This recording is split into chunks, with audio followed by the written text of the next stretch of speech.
Hello, good afternoon, mari magkumbati na puta sa atong mga labhonon sa sugod sa sinugdanan no. Kay bag-o palagi ko nang dili maayo akong paminaw ba, so wala pa koy kaya nga manglaba no, kay panugnaw kung wala lang koy bation ako man dyan manglaba, adlaw-adlaw ko manglaba no.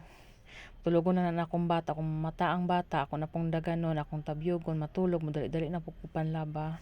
Sa una kusgan kay ko manglaba bisag pila pa nakabasket akong labhan no. Wala pa ko'y gibati, isa dihang nabunghat na ko na ospital lagi ko, so nagkontrol-kontrol ko sa kong lihok kay wala pa kay ko naulian. Mayo kay ko pamati sa adlaw, pagkadayon hapon gabi panugnawon ako nya mura na ko mangurog, ako kasabot sa kong gibati no. Pero dili na to pa ang dayonan atong ang akong gibati. So nihinay-hinay na jud kog lihok kay dili pud maapas sa akong partner nga siya lang manlaba.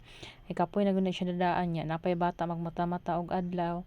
Gabi dili pud kaayo matulog og tarong magmata-mata pod, so magbulos-bulos jud timpla og gatas ana kay dili naman na siya pwede magdidi sa kuha kay nakoy tambal ginainom, nangutana ko sa doktor kung okay. Dili gyud okay bisan wala pa ko nangutana kay nana sa kong nahuna kay madedi sa bata ang akong mga tambal nga gipang-inom. Sa una bago pa kong panganak sa iya kay lahi ra gyud sa una no nga matingala ko akong dede wala gagutok bisag duha ka oras natulog ang bata.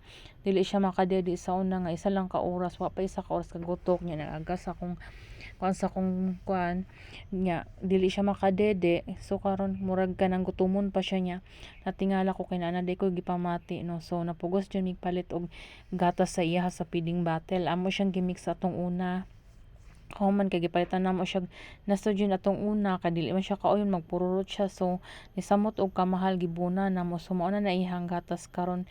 Lisod pud kaayo ko tong mahal nga kuan kay dili makaya kay napamantay mga bugas, napamantay lain panginahanglanon, naapay diaper no, so nanganak man ta ato gyud ang obligasyon no, dili lang ang gatas og diaper. Mga bisti ang pagpadako mao nang laban yung jud ta mga inahan niya. Idungan pa nga na ospital na pud ko karong tuiga ang mga trials gid, pero laban lang gihapon tano kay kini mga pagsuway lang sa Ginoo no, kay dili man tatagaan sa Ginoo, dili nato kaya kay nasayod man ko sa maabot nga mga kuan adlaw na siya maayong plano mao nang giandam lang niya ang sarili kung unsa gyud ta kalig-on, so magpakalig-on gyud ta para sa tong mga anak.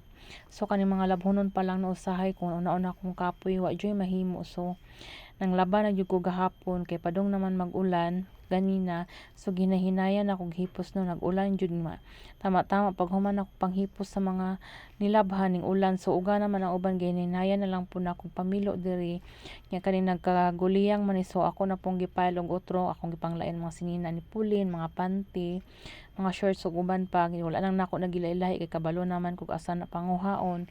Lahi ang sinina sa akong partner, lahi kay Bibi nasa karton, kay Pulin nasa siyang kwarto.